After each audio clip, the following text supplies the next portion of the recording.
Why would you name him Jay Shani when you know that my son is dead? The whole time you were pregnant, you told us you were gonna name that baby Daryl Ray Daniel III. I don't like my name. Give my son his own name. That's what I did. But not only that, my son's whole name is Jasani Daryl Ray Daniel. Is your son's whole name not in that name? Jasani Daryl Ray Daniel. My brother's oldest child and only son just died. He just turned 21, died in his birthday month. And I also called you when you told me that I let you know I had a $700 electric bill and your son needed to go to summer school so that he could graduate on time. So I don't care about your brother's son. You don't care about your own son. Why would I care about your brother's son? Keep it 100.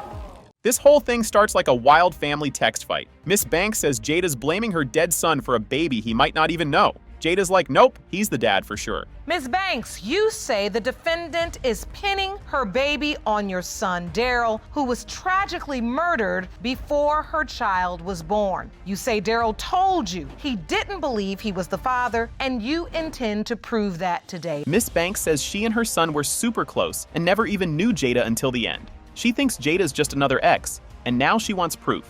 For the simple fact that Jada and my son had a very rocky relationship. Me and my son were really, really close. We talked all the time. He would just call me to tell me that he loved me. I never knew of Jada really until right before my son's death. Jada met my son on Facebook, and she came and moved in with him the same day that she met him. Jada says it was real love even with all the breakups. She swears the baby is Daryl's and not some other guy's. She says he was happy about the baby. Daryl and I had a strong relationship. We were on and off. I loved him very much. He loved me very much. When I told him I was pregnant, he wanted me to keep it. We got back together and we started working on it. He was seeing someone else and so was I. And so if you got pregnant during the time you broke up and you were seeing someone else, could this other person potentially be your child's father? No. Miss Banks was like, who even is Jada? When her son told her. She says Jada was living with another guy, and that makes her think the baby's not his. He came to me, he called me on the phone, and he was like, Mom, Jada's pregnant. And I was like, who is Jada? And he was like, she's my new girlfriend. And I was like, oh, here we go again. My son had a lot of girlfriends. To me, Jada was just another girl that came along. Now she's saying she's pregnant. Of course, Daryl was gonna be like, he wants to have a baby. He comes from a large family. He has 6 brothers and sisters. Jada says they got back together the day before he died. Banks doesn't believe it, and things get spicy. The yelling gets loud real fast. I literally got back with Daryl on October 20th, and he passed away October 21st. And you were the last person to see him. Correction, I was not the last person to see him. The murderers people that were. did that was the last people to see him. You're right. Understand. She feels like I'm the reason her son is dead. That's how she feels. Now they're yelling about what the baby should be named. One says he hated his name, the other says he wanted it. It's loud and super messy. Why would you name him Jay Shani when you know that my son is dead? The whole time you were pregnant, you told us you were gonna name that baby Daryl Ray Daniel III. I don't like my name. Give my son his own name. That's what I did. But not only that, my son's whole name is Jasani Daryl Ray Daniel. Is your son's whole name not in that name? Jasani Daryl Ray Daniel. Banks bought Jada a plane ticket and waited with balloons, but Jada never came. She says she got scared. She's young, I have a bunch of kids, I have a house. So I talked to Jada on the phone and I said to her, well, Jada, come on, move to Houston with us. I can help you better if you live close to me. I bought Jada a one-way ticket because you were supposed to be coming. I get to the airport with balloons in my hand, excited because this is all that I have left. Judge says Jada is young and confused. Miss Banks thinks it means she's hiding something, but maybe she was just freaked out. All that mouth she got? That's a lot of press. She got a bunch of mouth. She wasn't scared. She wasn't scared. She lied. Look at all that mouth she got. Where you say she was scared? What I was going to say, Miss Banks, is that at early 20s, you just don't always make the right call. You don't. And you don't do things the right way. That's one of the problems when you're that young having babies. Jada asked for Daryl's social after he died. She says it was for baby benefits. Miss Banks found that super fishy. How come when after Daryl was dead, she called me on the phone, she asked me for his social security, my son's social security Wait, this is after he passed away? Yeah. By law, if a mother goes down to welfare and file for welfare and get on assistance, the father automatically goes on child support. I explained to them that Daryl passed away. They said, give us his social, we're gonna run it anyway and find his death certificate. Miss Banks hasn't seen the baby at all. She only sent a locket and some baby clothes. She's hurt, but still cares. She did one thing for Jasani when he was a couple months old. Ordered him some clothes and sent it with a lock with Daryl's ashes in. Why are you doing that if you don't feel like it's your grandchild? Once Daryl passed away, this was the last thing that I had. But I'm so sick of you. Every time you get pissed, telling me who I cannot see. So I looked it up and I found out that I have grandparents' rights and I don't have to kiss. Banks cries and says this baby might be all she has left of Daryl. Even if she doubted, she still wanted to love him. She just needed to know. So you do really hope, and that's why, despite the doubt, you still sent the ashes, you sent the clothes. Yes, if I didn't like her, there was nowhere she was gonna be. Never be at my house. What I wanna do, Your Honor, is I wanna find out if this is my child. So then I'm gonna have a different attitude toward this little girl. Okay. The test says, between Miss LaWinda Banks and Jasani Daniel is 99.99%. You are related.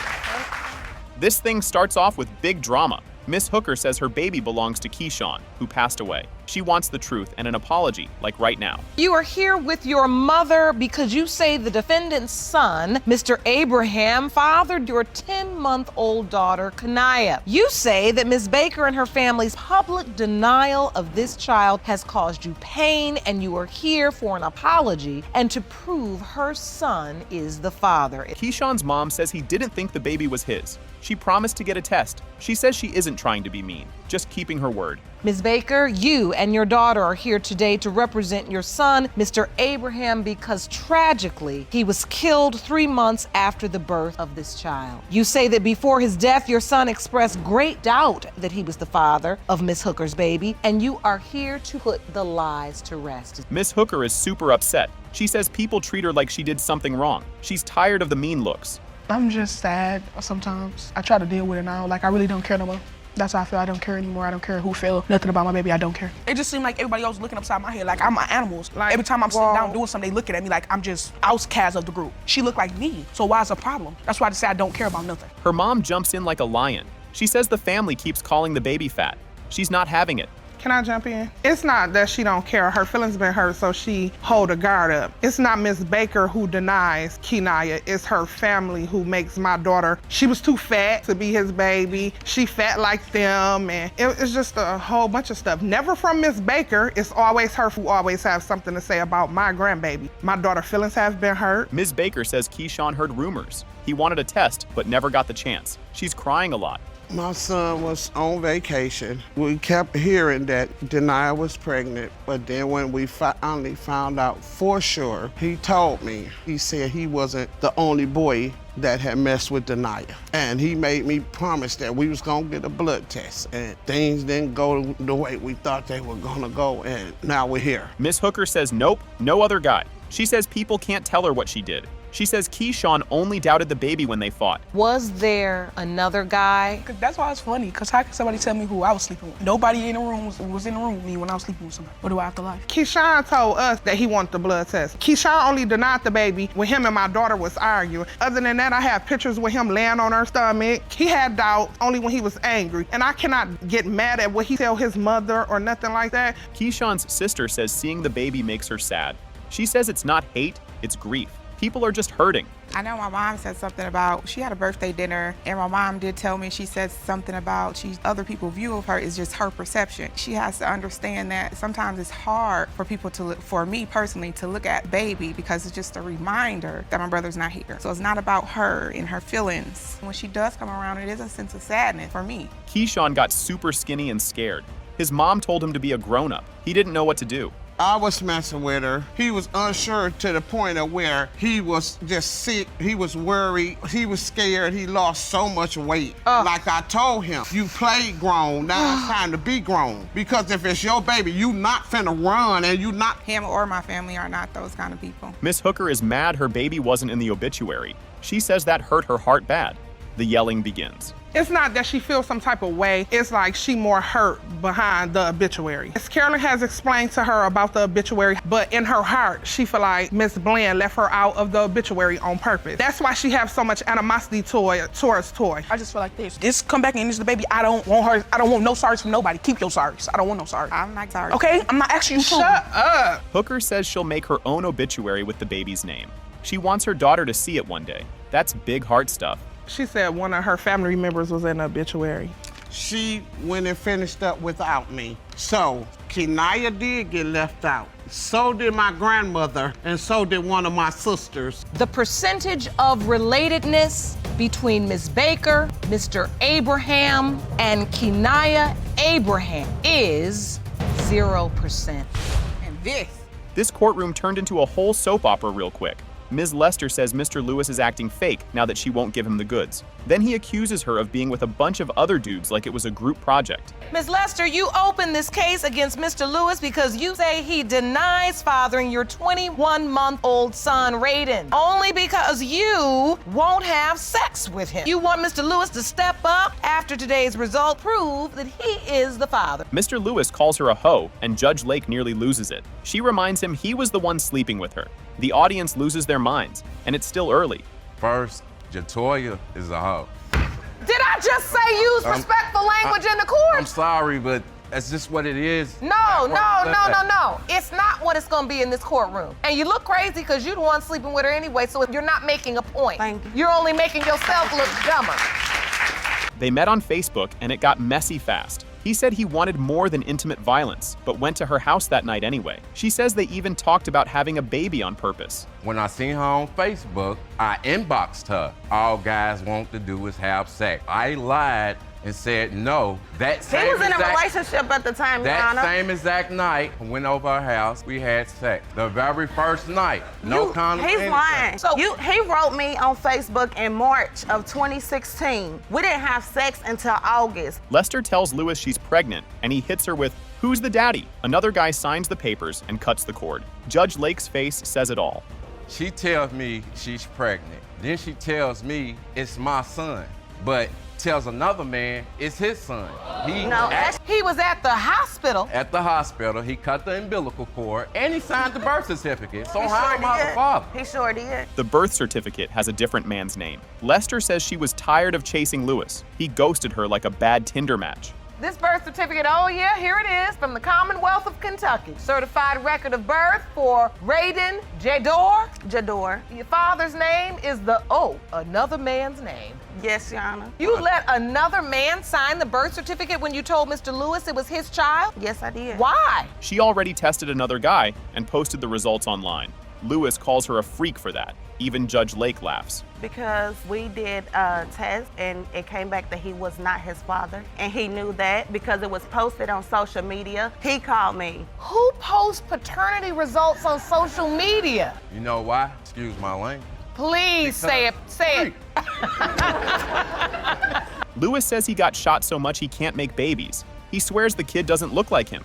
Lester goes, "Yes, he does." I've been shot multiple times to where the doctors have pumped so much medicine in my body, and they told me that I couldn't have kids at all. That's why you feel Raiden is not your biological child. He doesn't even look like me. Just because he's light-skinned, he has none of my features at all. Lester's fiance Kevin says he wasn't around when she got pregnant. Lewis says she tried to smash while Kevin was gone. Chaos erupts. Mr. Lewis just testified that you and Ms. Lester have had a 10-year relationship.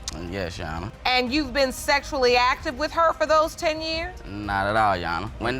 When I got in the picture, Raiden was already, I'd say, 3 to 4 months. Right. Can't be, that still doesn't matter, because if you've been 10 years on and off. Lewis's mom says she loves the baby and cares for him. They treat him like royalty every weekend. Lester cries.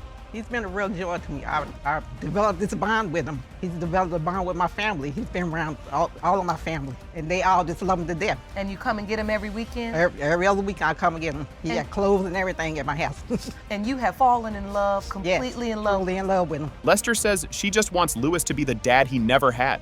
She owns up to her mistakes. Lewis says if the kid's his, he'll step up. I just want him to be a father to his son. Claimed that he didn't have a father when he was growing up. I don't want that for my son. Decisions and the mistakes that I've made in the past. All we can do from our mistakes is learn from them and make sure that we don't make them again. Yes. It has been determined by this court. Mr. Lewis, you are not the father. This mess starts real loud, real fast.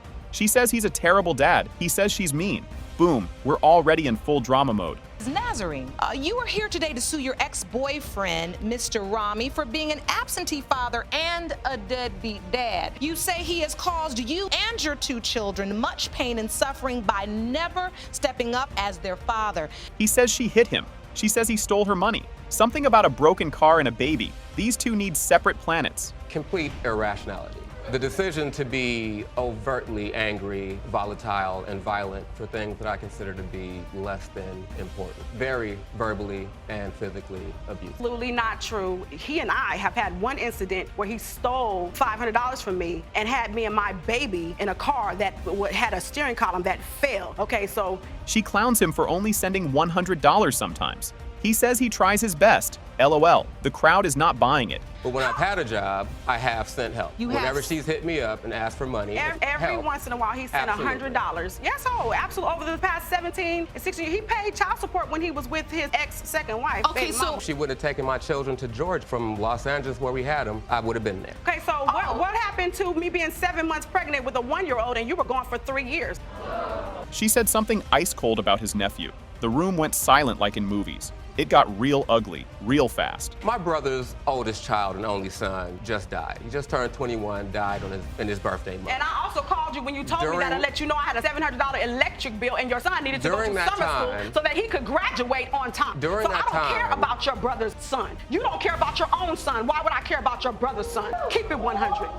He calls himself a loser with no shame. Says he never promised to be anything else. Sad and kind of weird. Oh, I've never tried to act like I was anything other than what I am, which is... What are you? A loser.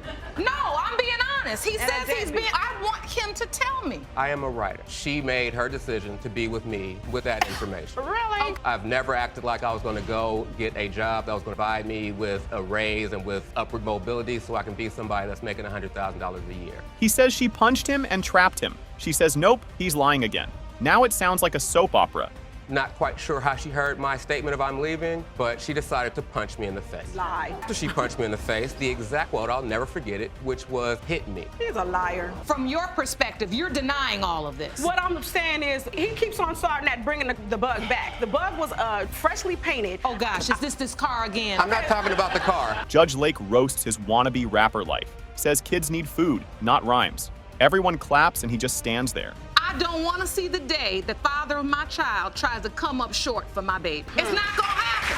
If there's anything that's gonna infuriate a mother, it's for somebody to give a mediocre effort. You gotta respect that. Is that you can stand there. I never promised her anything. I'm a writer.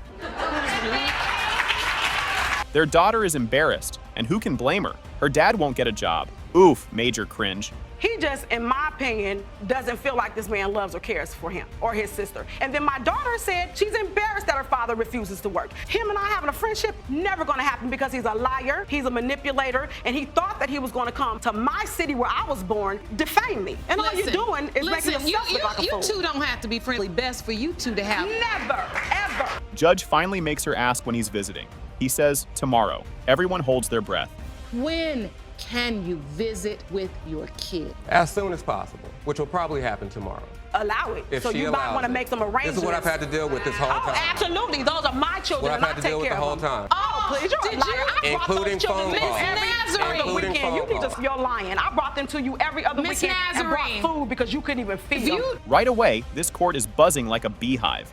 Judge says the mom hid a big secret for 29 years. Just wait, because her son's about to come in hot. Miss Moore, your son has brought you to court today, but asked to have some time alone with me before he enters the courtroom to present his case against you. You haven't seen your son since a lifelong secret became exposed just 2 months ago. The court has already issued a paternity test, and those results will be revealed today. Early tells us he heard stuff when he was 9.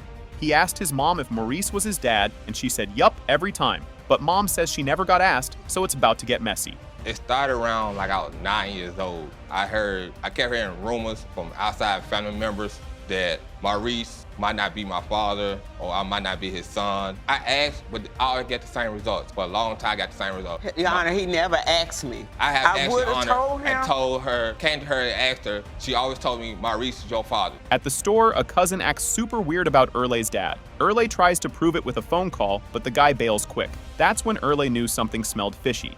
I went to the corner store, just, something to eat. I see another family member of mine. He asked me how my father was. I told him he doing fine. You want to talk to him? He said, yes. So I went in my pocket, brought my phone out, called him right there on the spot. As soon as he got on the phone, he said, oh, my bad, I got the wrong number. So he gave me back the phone. So I stood back. We had a little awkward moment, like. Mom says Maurice raised Erla and loved him like his own.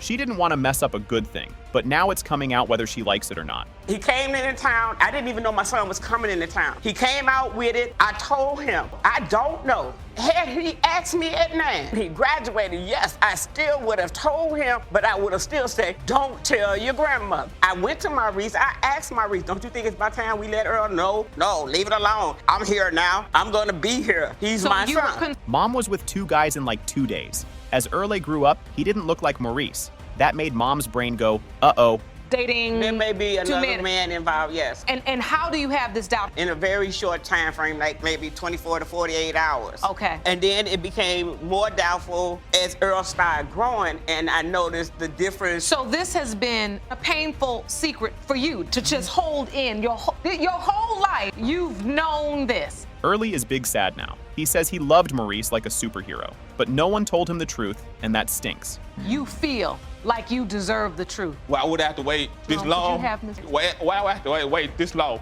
Who would have came, whoever would have came to me about it, whether it's her or Maurice, why would y'all come to me? The reason why it's coming out now is that I can't live this life no more. It was happened to me. My mom was caught between 2 men. Erle's girl Cynthia is not chill. She says Erle's acting different, and the kids feel it too. Then she yells at Mom big time. We have a son and daughter together. Ever since he been going through this thing with his mother months ago when he found out, he's been distant with her, he's been distant with me, he's been distant with our children. The lie that she's been holding for almost 30 years, true enough, I can understand where Miss Jackie is coming from, but at the end of the day, you have to live with the decisions that you make. Mom asks for a hug, and they cry like a sad movie. She says she loves him forever. Everyone claps like it's the end of a play. She is a good person for my son. She's good. She's a good mother. Maybe you needed to get that out, and maybe this court was just the place where you need to lay it on the table. With all of that said, can I hug my son? Of course you may hug your son, and then we can have the results. Man who has raised you for the past 29 years is not your biological father. This court story started with total chaos. Monica brought her mom to figure out who her dad is, out of 13 possible guys. The court already tested 2 of them like it's a mystery game show. Ms. Madrigal to court today because you claim she has no idea who your biological father is. You say your mother gave you a list of 13 possible men, and you are hoping to determine who your father is today. Monica says her mom kept giving her names like she was picking from a hat. The list grew and got weirder each time. Her mom even joked, pick any man in Seattle. The list came from my mom telling me over approximately a year, maybe a little longer. She would always just say, here's a name, here's a name. I think to her it seemed like it was a joke. You couldn't narrow it down from 13?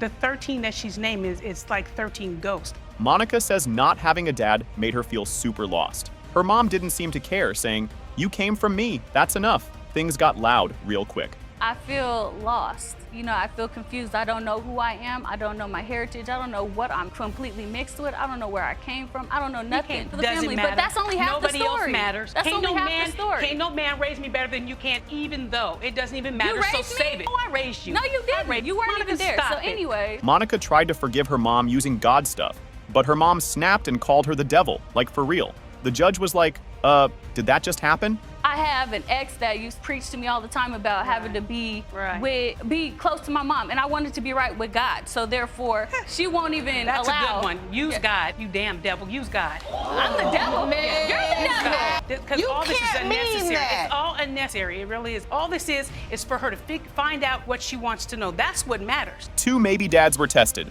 Keith and Derek. Monica was like, nope, about Keith. Said he was creepy. Time to bring in the guys. Your statement to the court says that you've met the 2 out of the 13 that the court has administered tests to, Mr. Keith McCraney and Mr. Derek Smith. It's an evil smile and a happy smile. An evil smile and a happy smile. Well, who's the evil smile for? Keith. So I take it we don't care for him. I don't like him. I hate him with a passion. Keith said they had a 3-minute thing. 3 minutes. He didn't know Monica existed until he saw her years later. You know, we got together, she came over, she told me she thought I was sexy, whatever, good looking. We had sex, it was a 3-minute thing. You know, 3 minutes. 3 minutes.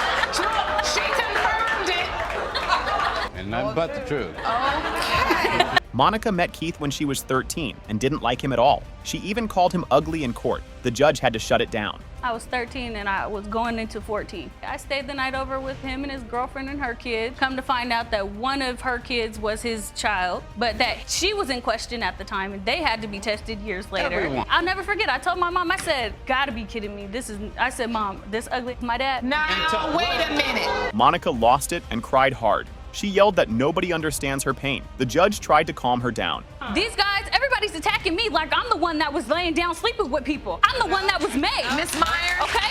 Miss Myers, look at me. Look at me. Because I shouldn't have to go through this. I'm 26 years old with my own kids. It doesn't matter because I'm your mama and I'm your daddy. And that's what I've been. So no, you're not my daddy. You ain't my mama. You ain't no more my daddy. Derek was chill and said he had a short thing with Monica's mom. He and Monica got along and hoped he was the dad. They even laughed about their big foreheads. Around the age 19 to 20, we had a brief encounter of sex. And then one day I seen Samantha and she gave me a baby picture and told me that you're possibly the father of this child. And then I did not see her for quite a long time after that. One day I was coming out of a building. Samantha drove up with Monica in the backseat and said, there's your dad right there. Derek is not the dad. Monica was crushed, but he still said he'd be there for her. It was super sweet and sad. The DNA test results show that Mr. Smith, you are not Monica's father. I never thought I'd have to hear that. I still love you, though. It's okay. I promise that. Be there for you, okay? Surprise. It has been determined by this court that you are the father. There it is.